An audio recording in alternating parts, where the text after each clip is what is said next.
नमस्कार. टाटा इंडिकॉम प्रस्तुत गरजा महाराष्ट्र या आपल्या विशेष कार्यक्रमात आपल्या सर्वांचं मनपूर्वक स्वागत. महाराष्ट्राच्या विकासात ज्या संस्थांचा महत्त्वाचा सहभाग आहे त्या संस्थांचा परिचय आपण या कार्यक्रमांतर्गत करून घेत असतो. सध्या आपण पाहतोय त्या उत्तर महाराष्ट्रातल्या संस्था. अर्थात आज आपण जी संस्था पाहणार आहोत त्या संस्थेचं बीज हे जरी उत्तर महाराष्ट्रात असलं तरी आज 21 वर्षांनंतर त्याच बीजापासून एक वटवृक्ष तयार झालाय आणि ज्याचा विस्तार आहे तो पूर्ण महाराष्ट्रभर. या संस्थेचं प्रमुख काम आहे ते शिक्षण क्षेत्रातलं आणि या संस्थेचं ध्येय आहे ते म्हणजे लोक विद्यापीठाच्या माध्यमातून किंवा लोक विद्यापीठाच्या भूमिकेतून सर्वांसाठी शिक्षण या तत्वानं व्यापक शैक्षणिक चळवळ उभी करणं.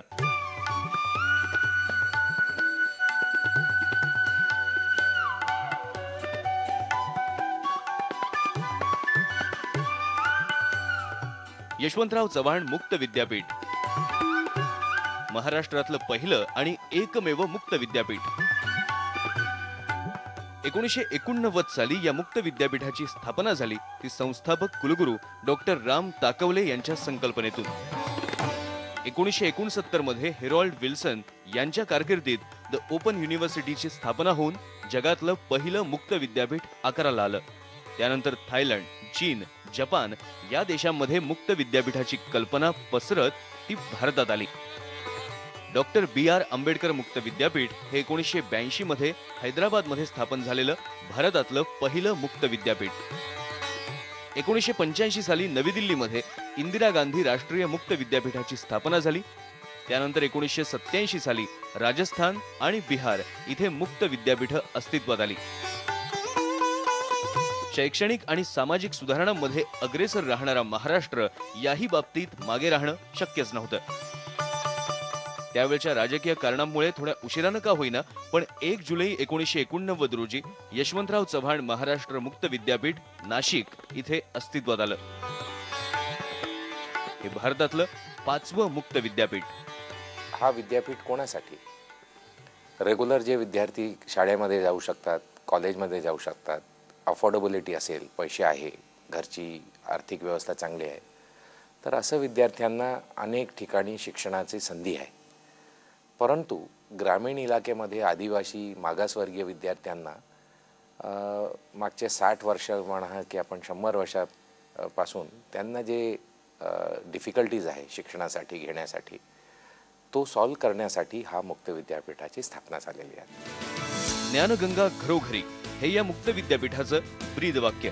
समाजाला गरजेचे असणारे विविध प्रकारचे विविध स्तराचे शिक्षणक्रम आणि त्यासाठी अध्ययन साहित्य विकसित करण्याचं कार्य विद्यापीठात कार्यरत असणाऱ्या 8 विद्याशाखांमार्फत करण्यात येतं. ज्ञानभाषा आणि लोकभाषा यातलं अंतर मिटवणं आणि ज्ञानाचं सामाजिकीकरण करणं हे आमचं व्यापक ध्येय होतं आणि म्हणजे लोकविद्यापीठाचं ध्येय होतं. त्यामुळे हस्तिदंती मनोऱ्यातलं विद्यापीठ आणि लोकविद्यापीठ यातला जो भेद आहे तो भेद लक्षात घेऊन आम्ही सगळ्या अभ्यासक्रमांची रचना ही समाजाभिमुख केली. विद्यापीठातर्फे सर्व अभ्यास साहित्य पाठ्यपुस्तकं ही दिली जातात. ती इतर कुठेही मिळत नाहीत तर केवळ विद्यापीठातर्फेच घेतलेल्या माफक फी मध्ये उपलब्ध करून दिली जातात. नोकरी करणाऱ्या विद्यार्थ्यांना इच्छा असूनही पदवी संपादन करता येत नाही त्यांच्यासाठी ही एक सुवर्ण संधीच असते. सर्वात महत्त्वाचं म्हणजे हे अभ्यासक्रम अर्धवेळ तसंच सुट्टीच्या दिवशी असल्यामुळे नोकरी करणाऱ्या विद्यार्थ्यांना ते सोयीचं जातं. यशवंतराव चव्हाण मुक्त विद्यापीठ हे महाराष्ट्र सरकारनं खास कायद्यानं स्थापन केलं असून त्याला विद्यापीठ अनुदान आयोगाची मान्यता आहे. इथून मिळणारी पदवी ही देशात तसंच देशाबाहेर नोकरीसाठी मान्यता प्राप्त आहे. तसंच पुढील उच्च शिक्षणासाठीही ही परीक्षा पात्र ठरते. शिक्षण क्रमांचं करिक्युलम डिझाईन करताना त्यानंतर अध्ययन साहित्य जे पुस्तकं किंवा ऑडिओ व्हिज्युअल एड्स जे असतील ती सुद्धा चांगल्या दर्जाची असावी ह्याकडे विशेष लक्ष दिलेलं आहे. तज्ज्ञ लोकांचा सहभाग कायमस्वरूपी घेण्यात आलेला आहे. नवी दिल्लीमध्ये भारतीय कृषी अनुसंधान परिषदेनं 1994 मध्ये मुक्त विद्यापीठात स्थापन केलेलं कृषी विज्ञान केंद्र हे या विद्यापीठाचं भूषण आहे. विद्यापीठाची कृषी विज्ञान विद्याशाखा आणि कृषी विज्ञान केंद्र यांच्या समन्वयातून अनेक प्रयोग इथे घेतले जातात. कृषी शिक्षण, दूरशिक्षण प्रणालीनं देणारं हे भारतातलं पहिलं मुक्त विद्यापीठ. भारतातील हे एकमेव ISO प्रमाणित कृषी विज्ञान केंद्र असून या अंतर्गत आपल्याला ज्या शेतकऱ्यांसाठी विविध उपक्रम राबवण्यात येतात त्यामध्ये 70 ते 80 पेक्षा जास्त आपण तंत्रज्ञान देत असतो. त्यात प्रामुख्याने ग्रामीण युवक युवती आणि महिला यांच्यासाठी आपण कार्यक्रम राबवत असतो. शेती व्यतिरिक्त जोडधंद्याचंही प्रशिक्षण इथे दिलं जातं. विद्यापीठानं प्रायोगिक तत्वावर सध्या महागड्या श्वानांच्या पैदाशीवरही लक्ष केंद्रित केलंय. शेतीशी निगडीत आधुनिक आणि शास्त्रोक्त शिक्षण वंचित राहिलेल्या शेतकरी शेतमजुरांपर्यंत पोहोचवण्याचं काम या दूरशिक्षण प्रणालीनं सहज साध्य झालंय. 1989 साली विद्यापीठानं 15 अभ्यास केंद्र आणि 3 शिक्षणक्रम आणि 1590 विद्यार्थ्यांपासून प्रारंभ केला. आज 2011 साली हीच आकडेवारी कित्येक लाखांमध्ये जाऊन पोहोचली. 89 पासून हा विद्यापीठ कार्यरत आहे महाराष्ट्रात आणि हा 21 वर्षात सुमाराने 26 लाख विद्यार्थ्यांना आतापर्यंत आपण सर्टिफिकेशन्स केलेले आहेत आणि बहुतेक विद्यार्थी ह्या शिक्षणाद्वारे त्यांना प्रमोशन्स मिळालेले आहेत.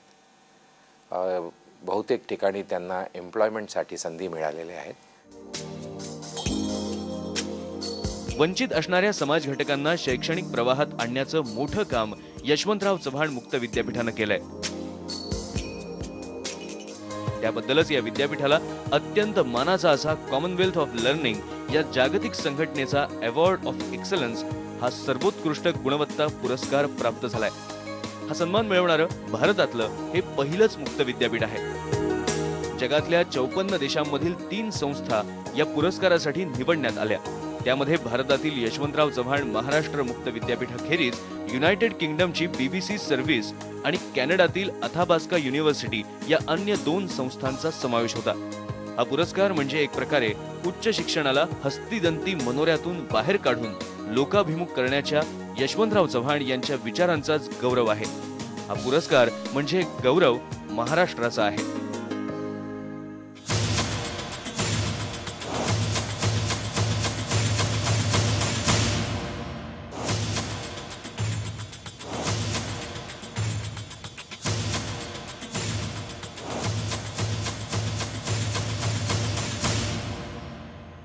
यशवंतराव चव्हाण मुक्त विद्यापीठाला गेल्या 21 वर्षातील कामगिरीबद्दल जो अवॉर्ड ऑफ एक्सलन्स मिळालाय त्या सन्मानपत्रात म्हटलंय, विद्यापीठानं केवळ मोठ्या प्रमाणावर विद्यार्थ्यांना आकर्षित करण्याच्या हेतूनच नाही तर त्यांना टिकाऊ स्वरूपाचं शैक्षणिक पाठबळ देण्यासाठी शैक्षणिक तंत्रज्ञानाचा वापर केला. विद्यापीठानं केवळ एकच एक चाकोरी स्वीकारली नाही तर विद्यार्थ्यांच्या गरजांनुसार विविध प्रकारच्या सेवा निर्माण केल्या. सुयोग्य अध्ययन शैलींचा आणि शैक्षणिक तंत्रज्ञानाचा विकास केला. संगणकशास्त्र विद्याशाखा, विज्ञान तंत्रज्ञान विद्याशाखा, आरोग्य विज्ञान शाखा अशा 8 शाखांमार्फत जवळपास 200हून जास्त अभ्यासक्रम विकसित करण्यात आलेले आहेत. त्यांच्या उपयुक्ततेवर एक नजर टाकली तरीही या सन्मानपत्रातील खरेपणा आपल्याला कळून येतो.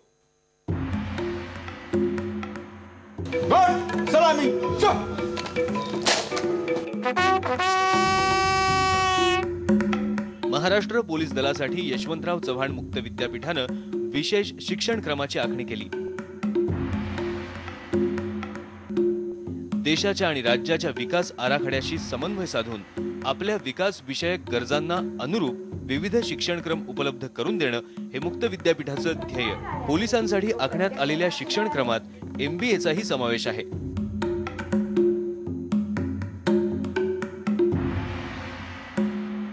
महाराष्ट्र पोलीस दलात जेवढे कॉन्स्टेबल्स आहे अशा कॉन्स्टेबलसाठी BA पोलीस ॲडमिनिस्ट्रेशनचा शिक्षणक्रम आम्ही मागच्या जून-जुलैमध्ये सुरू केलेले आहेत. याच्यात पोलीस कॉन्स्टेबल त्यांच्या भरती होताना जे काही ट्रेनिंग केलेले आहेत त्यांनी पोलीस ट्रेनिंग सेंटर्समध्ये त्याला क्रेडिट दिलेले आहेत. कारण बहुतेक विषय त्यांच्या ट्रेनिंगमध्ये त्याचा समावेश असतो आणि त्याला आम्ही क्रेडिट देऊन त्यांना 3 वर्षाचा हा शिक्षणक्रम आम्ही देतो. याशिवाय लष्करी जवानांना उच्च शिक्षण घेता यावं यासाठीही भारतीय सैन्य दलासोबत विद्यापीठानं नुकताच करार केलाय. संरक्षण दलात प्रवेश घेताना जवानांचं वय 17 ते 21 इतकं असतं. त्यांचं कामाचं स्वरूप कडक शिस्तीचं आणि अत्यंत खडतर परिस्थितीचं असल्यामुळे सेवानिवृत्त होईपर्यंत त्यांना शिक्षणाची संधी मिळत नाही. त्यामुळे जवानांना आपलं शिक्षण तिथेच थांबावं लागतं. पण विद्यापीठाच्या दूरशिक्षणामुळे ही परिस्थिती पालटू शकेल. प्रत्येक जवानांना BA, BCom, BBA, MBA ह्या कोर्सेसची संधी मिळणार आहे. आणि विशेष म्हणजे जे वॉर विडोज आहे त्यांच्यासाठी आम्ही BEd प्रोग्राम डिझाईन करतो आहे. आणि डिफेन्समध्ये आर्मीमध्ये असलेले जवान किंवा ऑफिसरचे मुलांना, त्यांचे स्वतःच्या मुलांना इंडियन आर्मी, इंडियन नेव्ही आणि इंडियन एअरफोर्समध्ये जॉईन करण्यासाठी, मोटिवेट करण्यासाठी एक नवीन शिक्षणक्रम BSc defence studies, defence services असं एक सुरू करण्याची एक योजना आहे. विद्यापीठाच्या अशा विविध शिक्षणक्रमांमुळे केवळ शहरी किंवा ग्रामीणच नाही तर दुर्गम भागातील अनेकांचा फायदा झालाय. ज्यांच्या शिक्षणाची पहिली बस चुकलेली आहे त्यांना पुन्हा शिक्षण घेण्यासाठी हे विद्यापीठ म्हणजे एक प्रकारे वरदानच आहे. आणि या वरदानाचा लाभ उचलला जातोय विशेषतः आदिवासी तसंच महिलांकडूनही.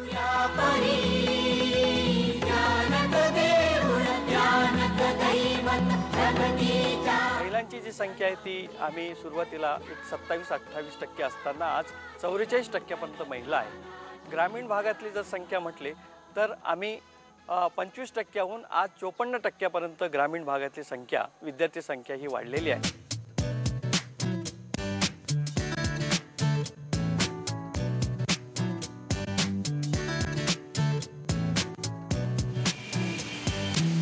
विद्यापीठानं अगदी मुंबईतल्या डबेवाल्यांसाठीही स्पोकन इंग्लिश तसंच त्यांच्या गरजेप्रमाणे आणि मागणीप्रमाणे बेसिक्स इन कम्प्युटर्सचे काही शिक्षणक्रम विकसित केलेत. निरनिराळ्या सेवा आणि उद्योग क्षेत्रातील लाखो जणांचं शिक्षण हे खुंटलेलं राहतं.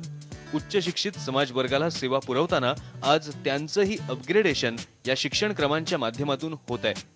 यामध्ये अगदी घर कामगारांसह नाभिक समाज, चर्मकार समाज यासारख्या कौशल्याधिष्ठित समाज घटकांचाही विचार विद्यापीठानं केलेला आहे. या शिक्षणाचा उपयोग त्यांना त्यांच्या व्यवसायातही होतच असतो.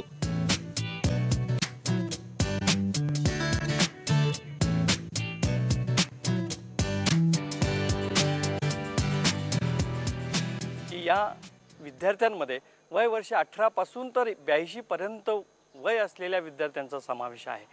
आणि म्हणून सर्वांना, ज्यांना ज्यांना शिक्षण पाहिजे आहे, जे शिक्षण पाहिजे आहे त्या शिक्षणाची सुविधा या मुक्त विद्यापीठामध्ये केलेली आहे. एवढंच नव्हे, परंपरागत विद्यापीठामध्ये, महाविद्यालयामध्ये शिकणाऱ्या विद्यार्थ्यांना जर अधिक कौशल्य आत्मसात करायचे असतील तर त्यांना सुद्धा ही ज्ञानाची दारं या विद्यापीठामध्ये खुली आहेत. विद्यापीठाचं कार्य समाजाच्या सगळ्याच स्तरामध्ये कसं झिरपत चाललंय याची 2 उदाहरणं देता येतील. पहिलं उदाहरण स्वाती वानखेडे यांचं. स्वाती वानखेडे जिल्हा परिषदेच्या शाळेत प्राथमिक शिक्षिका म्हणून काम करतात. पण विद्यापीठाच्या माध्यमातून त्यांनी त्यांचं BEdही पूर्ण केलंय.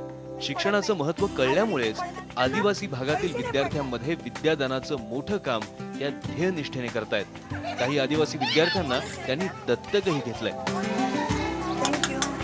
मुक्त विद्यापीठाचं शिक्षण घेता घेता, नोकरी करता करता मुक्त विद्यापीठाचं शिक्षण घेतलं आणि त्यामुळेच मला आदिवासी भागातल्या मुलांसाठी वेगवेगळ्या प्रकारे मला संशोधन करता आलं.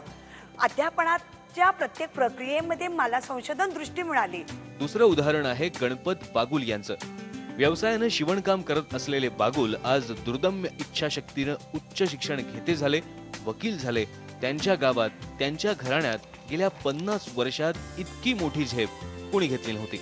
यापूर्वी मला 100-200 रुपये कुठेतरी मिळायचे, रात्रंदिवस काबाड कष्ट करून. आज मी शिक्षण घेतल्यामुळे माझ्या जीवनामध्ये भयंकर मोठा बदल झाला. कारण की या शिक्षणामुळेच माझी पात्रता समाजापर्यंत मला पोचवता आली. कुटुंबाला जे मला हे देता आलं, सहकार्य देता आलं, ह्या किंवा माझ्या कुटुंबाचं मला जे पालनपोषण करता आलं, हे मुक्त शिक्षणामुळे मला देता आलं. अन्यथा माझी दयनीय अवस्था झाली असती. उदाहरणं अशी बरीच आहेत जी कदाचित आपल्या आजूबाजूला किंवा आपल्या घरातही असतील किंवा अगदी आपल्यापैकीही.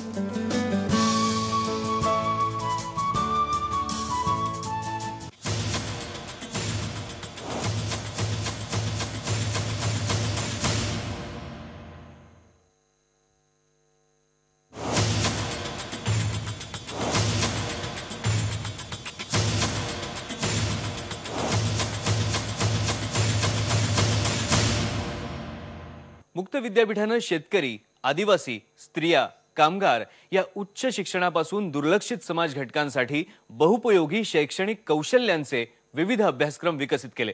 विद्यापीठानं अल्प मुदतीच्या प्रमाणपत्र शिक्षणक्रमापासून PhD पदवीपर्यंत विविध पातळ्यांवर शिक्षणक्रम विकसित केले. मुक्त शिक्षणाच्या माध्यमातून भारतीय लोकसमूहाला प्रगत बनवण्यासाठी विद्यापीठाचं गेल्या 21 वर्षात खूप महत्त्वाचं योगदान आहे. या महत्त्वपूर्ण योगदानासाठी यशवंतराव चव्हाण महाराष्ट्र मुक्त विद्यापीठाचे संस्थापक कुलगुरू डॉक्टर राम ताकवले यांनाही कॉमनवेल्थ ऑफ लर्निंगचे ऑनररी फेलो म्हणून सन्मानित करण्यात आले. महाराष्ट्राच्या या मुक्त विद्यापीठाचा ठसा आता आंतरराष्ट्रीय पातळीवर सुद्धा उमटलाय.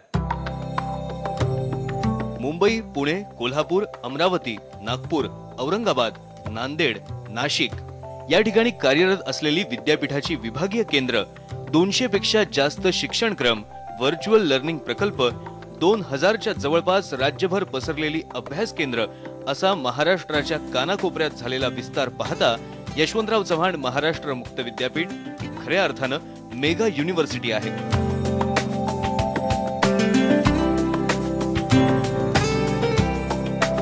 Online counselling, online self test, virtual classroom modules अशा आधुनिक सुविधांनी विद्यापीठ तंत्रज्ञानाच्या वापरातही सदैव अग्रेसर राहिलंय.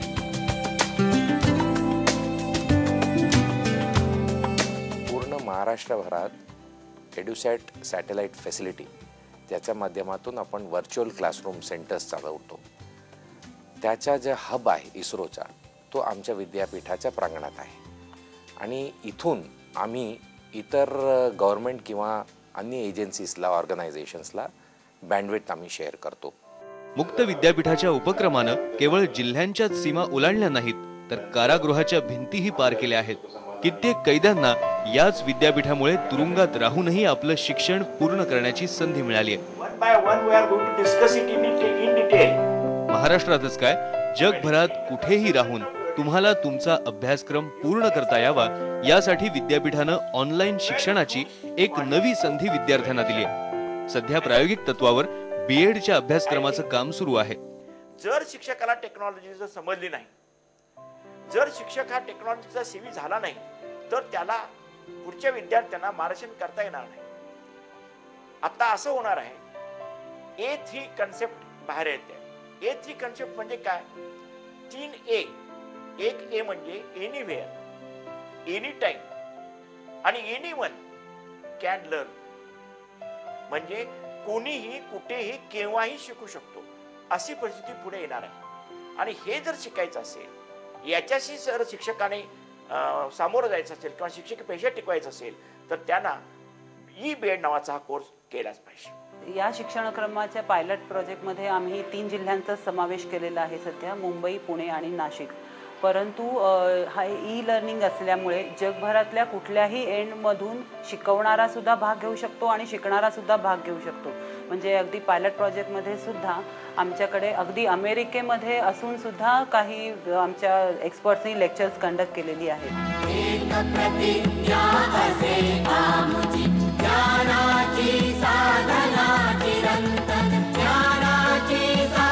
आधुनिक काळातल्या या अभ्यासक्रमामुळे चांगले रोजगार आपल्याला मिळू शकतात.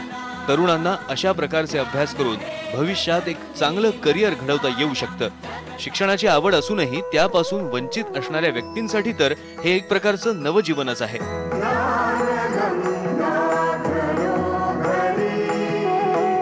यशवंतराव चव्हाण यांच्या नावातील आद्याक्षरापासून म्हणजेच यश या नावानंच विद्यापीठाचे प्रत्येक महत्त्वाचे उपक्रम सुरू केले जातात. या उपक्रमांनीच महाराष्ट्रातील ज्ञानमार्गावर चालण्याची इच्छा असणाऱ्या अनेकांना यशाचा राजमार्ग उपलब्ध करून दिलाय.